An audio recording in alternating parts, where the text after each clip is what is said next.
This evening, going to begin a series of talks on how the understanding of voidness, reality, helps us to overcome our uncontrollably recurring rebirth, our samsara. Talk about samsara, that's what samsara means. It's not some place that we want to escape from and go to some transcendent realm or something like that. It is a situation that we experience. And what we're experiencing is uncontrollably recurring rebirth. Uncontrollably recurring means that it is occurring over and over again, not under our control, in other words, not according to our wishes, but under the control of our unawareness or ignorance about how we exist, how everybody exists, and under the control of our disturbing emotions and our compulsive behavior. So, when His Holiness the Dalai Lama is asked, what is the purpose of life? He always says the purpose of life is happiness, to be happy, which, of course, could be misunderstood as him saying that we should just lead a hedonistic life and try to be as happy as possible. So to really understand what he means by that, you have to translate back into Tibetan what His Holiness understands by the word purpose. And the Tibetan word for purpose is also the word for aim. And that's what His Holiness is referring to when he says, what is the aim of life? What is our life going towards? What is it that we all wish to achieve in our lives? And that is happiness. And therefore His Holiness is, when we understand what His Holiness actually understands by the word purpose, then you understand his answer. And that fits in to the general axiom or principle which is there in the Buddhist teachings, which is that by nature everybody wants to be happy and nobody wants to be unhappy. This is taken as a fundamental aspect of our very nature. And I suppose that that's manifested in just the simple fact that life grows. So the fact that it's growing, well, why is it growing? So in a sense, happiness is defined as that state of experience or mind, which when we experience it, we'd like for it to go on. We don't want it to end. And so growth is going in that direction, isn't it? And it's what drives an infant to suck the mother's milk. It drives us to eat, drives us to find shelter, and so on. So I think that everybody would agree that this is a natural drive, and we want to avoid unhappiness or suffering. You put your finger in front of an ant, and an ant will run around it. So why? Because it wants to avoid some sort of difficulty, some sort of problem. So in order to avoid suffering and problems and attain happiness, we have to recognize what actually is suffering, what's problems, what are the difficulties that we would like to avoid. And that's really what Buddha was teaching about. He was teaching about what are the true problems, the true sufferings that we face, and what are their true causes, and then that it's actually possible to achieve a true stopping of these problems and suffering by getting rid of their causes, and you can actually get rid of them such that they will never recur again. And in order to do that, you have to apply some sort of opponent that will counteract that cause of suffering. In other words, we have to develop a way of understanding. It's called a pathway of mind. That's usually translated as a true path. But path, we're not talking about some sort of physical step. physical lane that you're walking along. It's not referring to that, but it's referring to understanding and levels of understanding and steps of understanding that as we develop them stage by stage, they will lead us to the goal. The goal here is getting rid of suffering, and then eventually being able to help everybody else get rid of suffering as well. So that's the basic idea of the Four Noble Truths. This is the foundation of what Buddha taught. They're called noble in the sense that noble is a translation of the word Arya. And these are highly realized beings who have seen all of this non-conceptually. And non-conceptually means not through some sort of category, not through some sort of theory or something like that, but they've actually seen that this is true. And others who are a bit confused might not see these as true. So it's something which is quite special and quite unique. So we have the Four Noble Truths. Now, we also have a presentation in the Buddhist teachings. We find particularly in the tradition that came to Tibet from the great Indian master Atisha, called the Lamrim, graded stages. Many of you may be familiar with that. So there we find that there is a presentation of the different types of suffering. So we want to first recognize what is suffering. So we have an initial level. The Lamrim is speaking about graded levels of aim, basically, that same word that was translated as purpose. So what are we aiming for? We sometimes speak in terms of levels of motivation. So again, you have to understand what the Tibetan word for motivation means. And this is something which is driving us toward a goal. So when we speak about motivation in Tibetan Buddhism, what we speak about is something that's made up of two parts. One is a goal or aim. What are we aiming for? And then there is some sort of reason, which is reinforced by some emotion that is driving us to achieve that goal.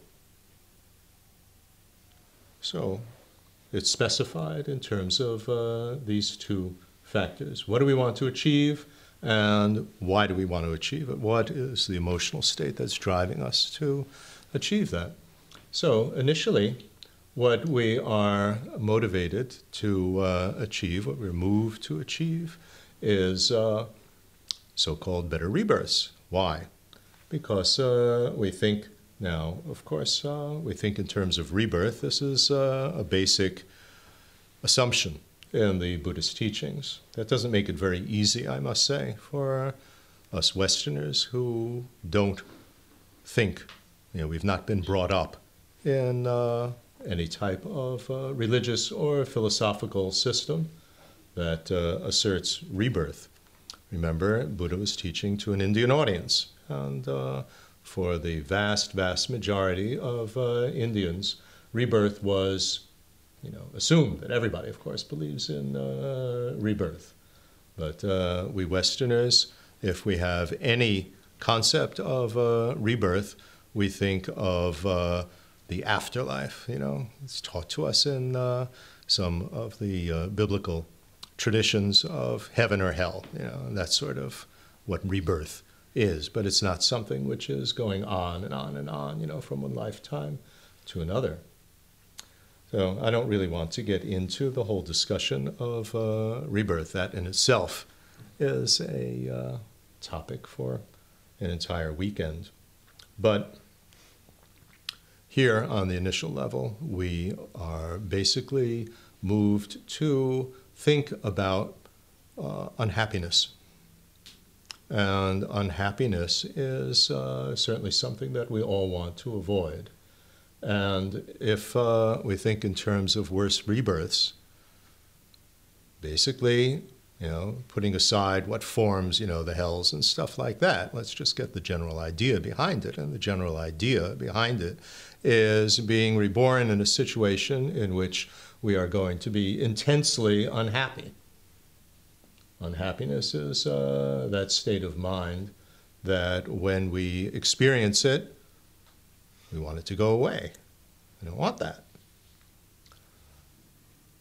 It's very important, I think, to understand the difference, or the fact that there is a difference, between one scale, which is happy and unhappy, and another scale, which is pleasure and pain.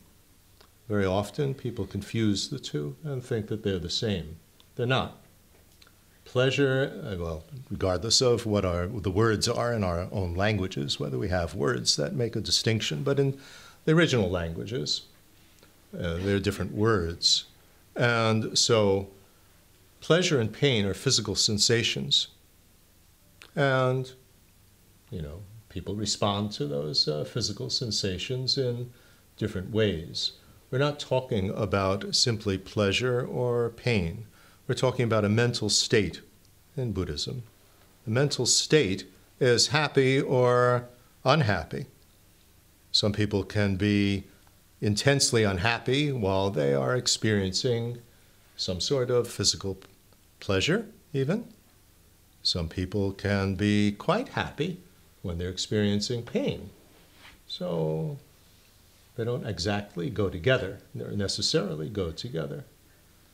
So we speak about happy and unhappy. And I think we can all understand what it means to be unhappy. And you can be unhappy either when you are experiencing something on the sensory level, watching a movie, listening to some music, eating a meal, feeling the physical sensations of sex, or just thinking about something. So it can also be in the mental realm. So happy, unhappy.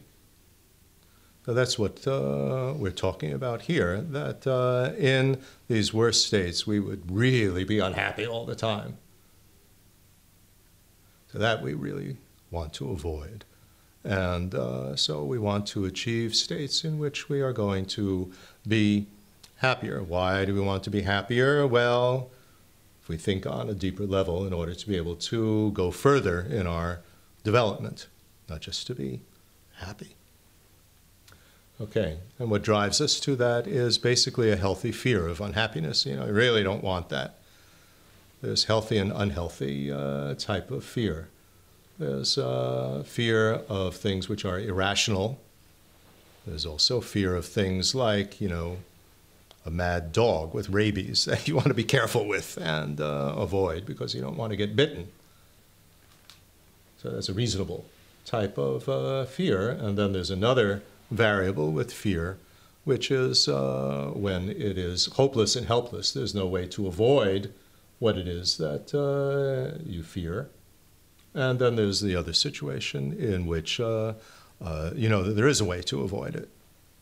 So, like when you're driving, you're afraid of having an accident, but if you're careful, etc., you won't have an accident. Or when you cross the street, if you look both ways, be careful. Okay, so here, when we speak about fear driving us to avoid unhappy rebirths, then we're talking about realizing that there is a way to avoid that, and the way to avoid that is to avoid its cause. And then we get the whole presentation of what it is that we can do to avoid suffering, this unhappiness, and to achieve better rebirths. I don't want to give a huge presentation of Lamrim. That's not our topic. But that's the first level of suffering of unhappiness we want to get rid of. On the intermediate level, we are taking a look at what would be our situation on so-called better rebirth states, and the type of happiness that we would achieve. And that type of happiness that we would experience is also problematic. And that's called the suffering of change. And why is it a problem? This is our ordinary happiness. Well, first of all, it doesn't last.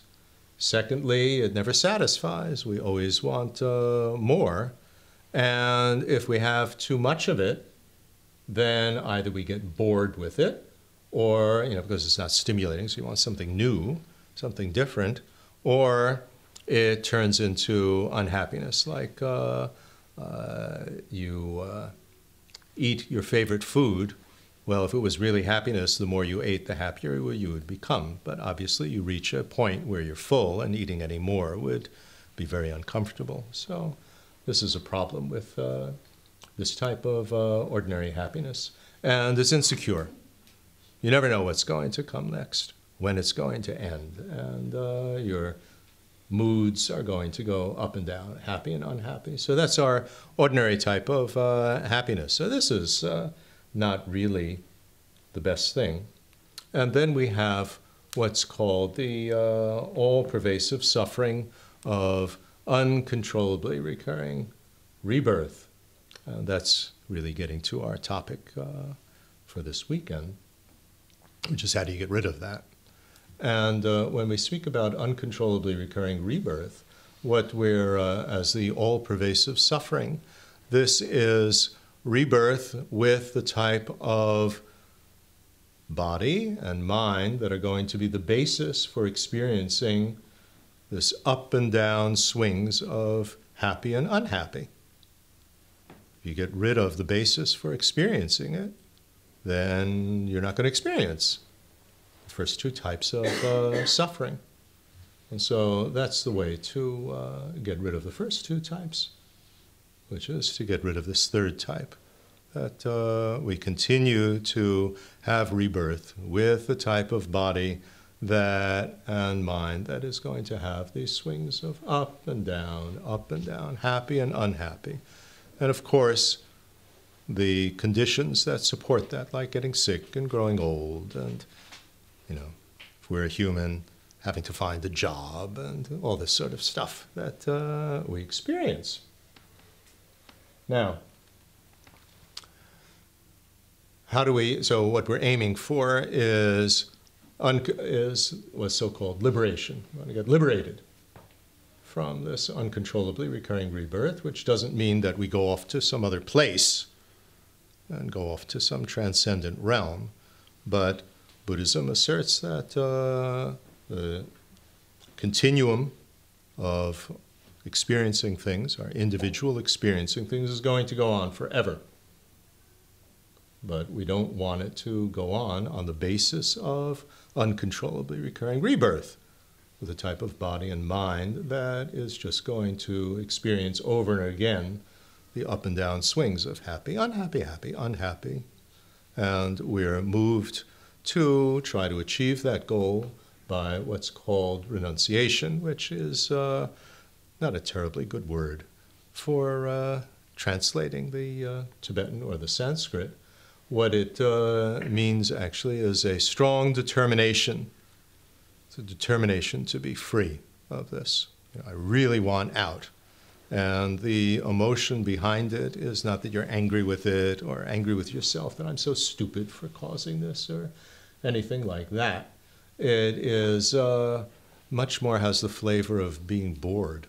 I mean, it's really boring that your moods are going up and down, and sometimes I feel good, and sometimes I don't feel good, and sometimes I'm depressed, and sometimes I'm excited, and boring,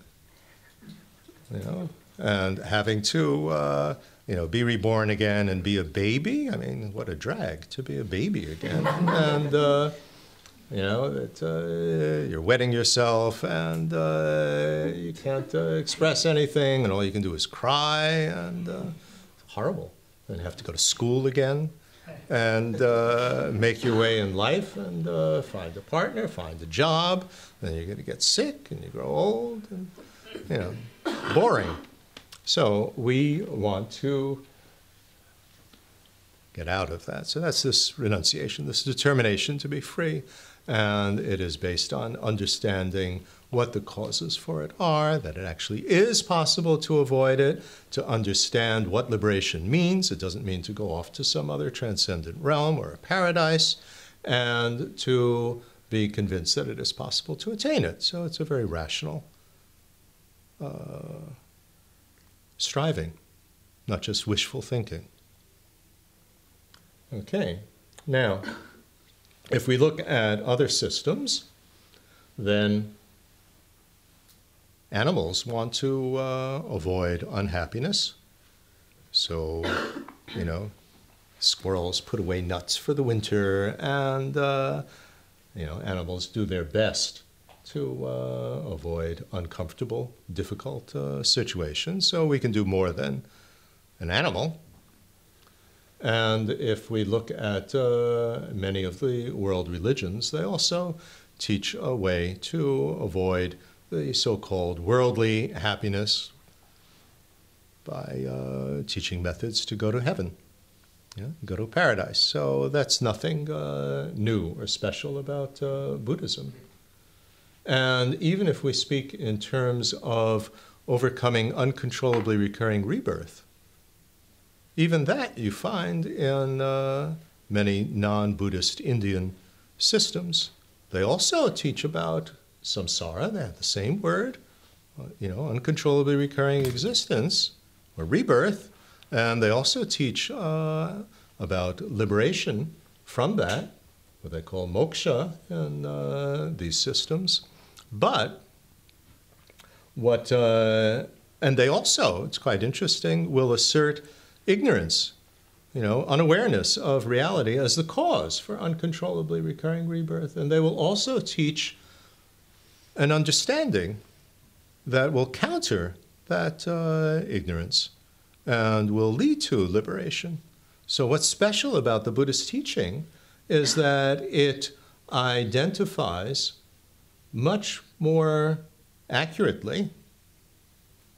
Well, the non-Buddhists wouldn't agree, but in any case, Buddhists say we identify much more accurately what is the cause of suffering. So what is that ignorance? What is that confusion? What is it that we don't know or we know incorrectly that is causing this uncontrollably recurring rebirth? So Buddha taught the true cause in terms of the Noble Truths. And the Aryas have seen it, non-conceptually, this is the way it is. And the liberation that you guys are claiming that, is true liberation, that's not really liberation. It doesn't last. It might last, pretty long, eons and eons and eons, but that's not true liberation. So the true stopping will only be gained by the true understanding, the true pathway as Buddha taught, not, what these other guys have taught. So this is what makes the Buddhist path special, as opposed to just what animals do, as opposed to what Western religions teach, that teach going to heaven, and as opposed to other Indian systems that teach liberation. So very helpful to get the Buddhist path, the Buddhist teachings in some sort of perspective. Okay, and then on the advanced level, if we stick to this Lamrim structure, we had the initial scope, which we're aiming for the so-called better rebirths and happiness, to avoid unhappiness. We are then on an intermediate level, aiming for liberation from uncontrollably recurring rebirth. So we want to be free of also the suffering of change, our ordinary happiness, and this all-pervasive suffering. And then on the advanced scope, we think of everybody else. Everybody else is in the same situation. We are all interconnected, interrelated. Our very existence depends on the existence of others. And there's very elaborate teachings on how to develop more concern for others, etc. But what we are aiming for is the enlightened state of a Buddha in which we would be able to understand fully what is the personal situation of each individual being, so that we can know exactly what would be the best method to help that person to also attain liberation. And we would know what would be the consequences of anything that we would teach, so that we could choose the correct way to help this person. And this is because a Buddha's mind doesn't see things in a limited way. Our minds are limited. When we talk about, you hear this term sentient being all the time. What that means is a being with a limited mind and a limited type of body as well. And limited means that our minds, our way of perceiving things, are limited by, if we can use the computer analogy, by the hardware that we have. Our brains, our bodies. We can only see out of the holes in front of our head, can't we? We can't see what's behind us, to just use a trivial example. So there is a limitation that is there. And we can't see all the causes of something. We can't see future consequences of things. And I won't get into the very complex presentation of past and future that we have in Buddhism, but to leave it on a simple level, we only perceive the present. And our perception of life is basically like a still photograph, isn't it? If you think about it. But life doesn't exist like a picture, like a photograph. But it's constantly going on. But what we see is just what is occurring right at the moment, or what we hear is just what's occurring right at the moment. So somebody walks into a room, let's say your partner comes home from work, and your perception, if you're at home, is like they're coming from nowhere.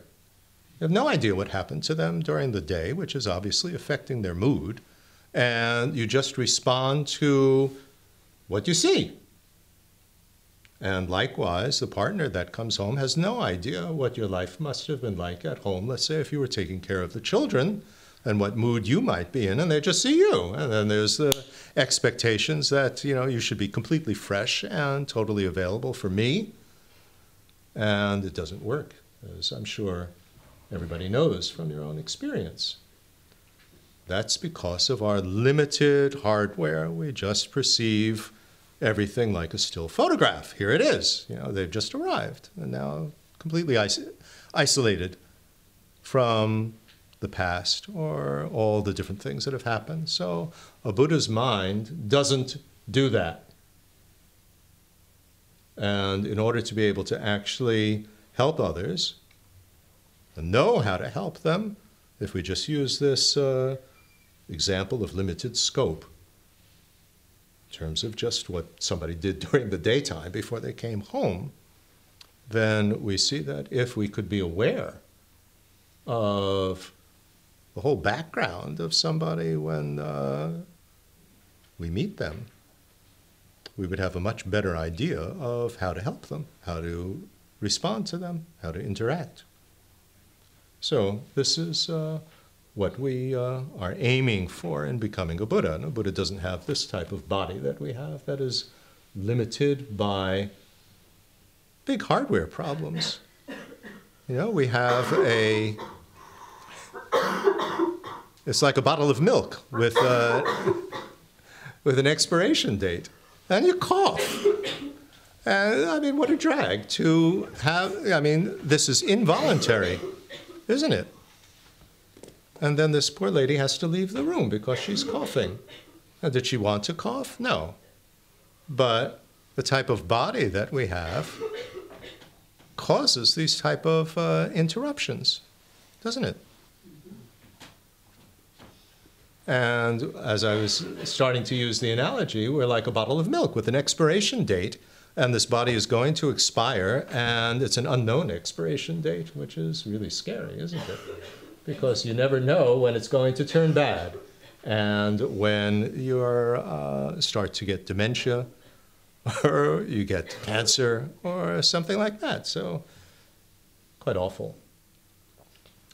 Buddha doesn't have that type of body. So, very good. So we're aiming to attain the enlightened state of a Buddha so that we can be of best help to everyone. Okay, now, let's go a little bit more deeply into what is the cause of true suffering. So,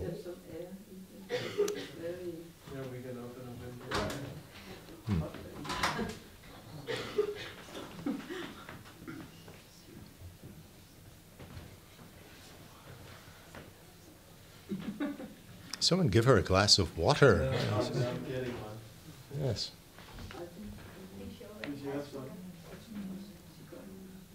Okay, now, we've seen what true suffering is. What is it that we want to get rid of? And what we want to get rid of is uncontrollably recurring rebirth.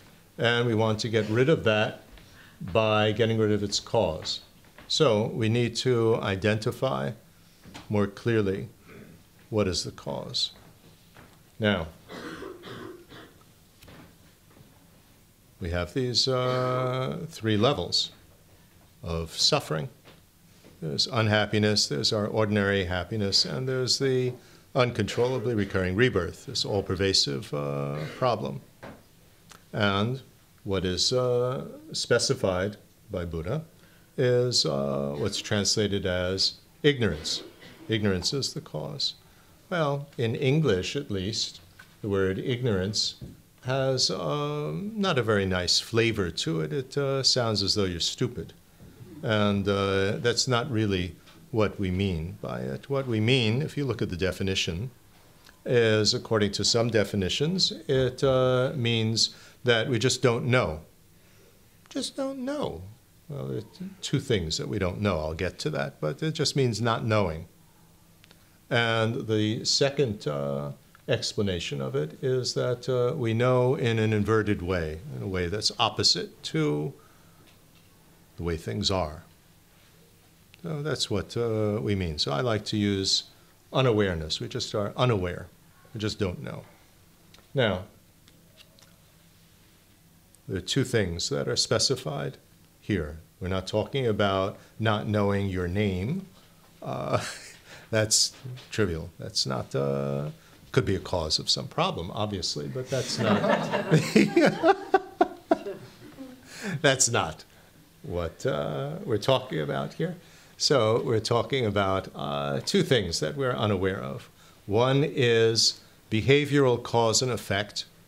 In other words, what is the effect of the way that we behave, the way that we speak and act and think. And the second is unawareness of, if we use a general word, reality. Unawareness of how we exist, how everybody exists, how everything exists. Either we don't know, or we know in an inverted way that is opposite to reality, to the way things are. Now, when we are unaware of behavioral cause and effect of our behavior, then that's the cause of unhappiness. And it, how does that unhappiness come about? Well, we don't know how things exist. I'm sorry, we don't know how the effect of our behavior. Now, we have disturbing emotions.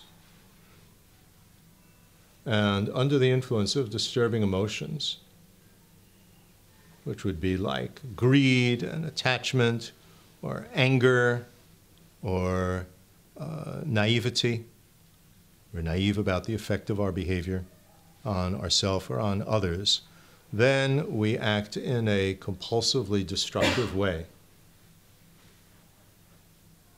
And that produces unhappiness. The result of that is that we experience unhappiness. Now, we need to understand something here. Karma. Karma is translated, usually, by the Tibetan word, not usually, it's always translated by the Tibetan word that if you look at what that word means in colloquial Tibetan, it means action. And so often you will hear translators and Tibetan lamas themselves who have learned the English word from the translators will translate karma as action. But that's incorrect.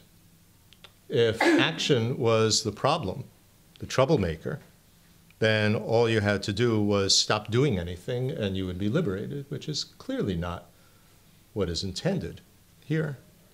So you have to look a little bit more closely at the definitions and the examples that are used to explain karma. And what it's really talking about is compulsion. There is a compulsiveness about our behavior. And it's that compulsion that drives us to act in a certain way. And that compulsion is the troublemaker. We act, in this first case, compulsively in a destructive way. So compulsively, we say things that are cruel to others. We yell at others. Why? Because of anger.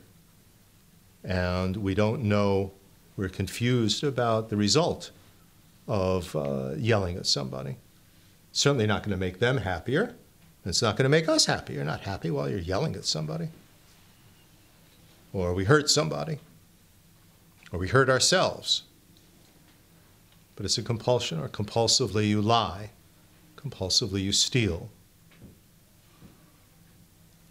Compulsively we have very negative thoughts. There's a compulsion that's there. And that compulsion is driven by disturbing emotions, and underlying it is either not knowing what the effect of that will be, or knowing in an inverted way. We think if we yell at you, that all of a sudden we'll be happier. Take a very simple example, that we have a partner, or someone that we hope to be our partner, and they're not paying enough attention to us. And so we yell at them, why don't you, show me more affection? Why don't you call more often? Why don't you do this? Why don't you do that? And we think that by yelling at them, they're going to love us more and want to be with us more. I mean, how confused is that? That's really confused. It just drives the other person away. But we think if we yell at them, why don't you love me? That somehow this is going to make us happy. So that's a clear example of this type of ignorance that we're talking about.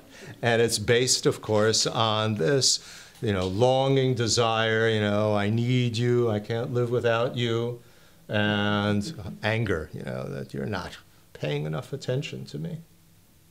And naivety. We're naive about the effect of what we're doing. And it's compulsive. We don't have any control over it. You see, this is the definition of a disturbing emotion. It's a very wonderful definition, which is that it's a state of mind that, when it arises, makes us lose peace of mind and lose self-control. Very good definition. When you are feeling this longing, for somebody or for something, that's when you don't have it. Attachment is you don't want to let go when you have it. And then greed, what you have is not enough, you have to have more. And when you're experiencing that, your mind isn't calm at all. And you lose self-control because then you say, you go out and buy something that you can't afford. And then you're in debt and all of that. And it doesn't satisfy anyway. So this is the mechanism that is behind our experience of unhappiness. We are unaware of behavioral cause and effect. What's the effect of our behavior? And then, under the influence of disturbing emotions, we act in a destructive way compulsively. That compulsion is the karma. And it's that compulsion,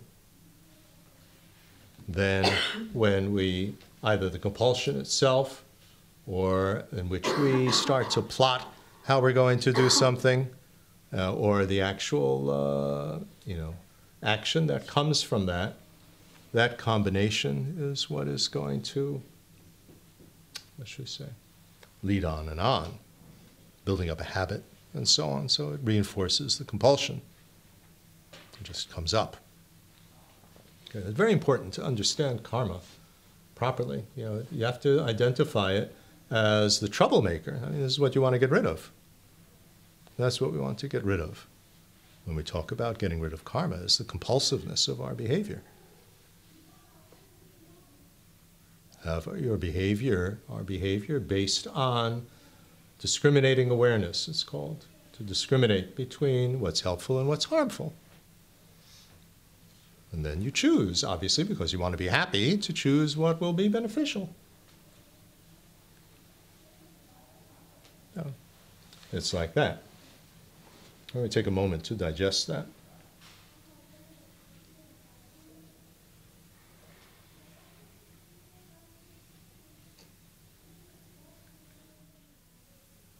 And when we talk about digesting, what we want to do is to try to recognize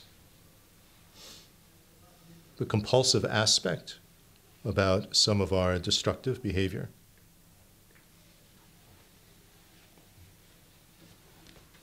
Compulsively complaining, compulsively nagging, compulsively, speaking in an unpleasant way to people, compulsively putting ourselves down in our minds and negative thinking about ourselves. It's compulsive, isn't it? That's the troublemaker.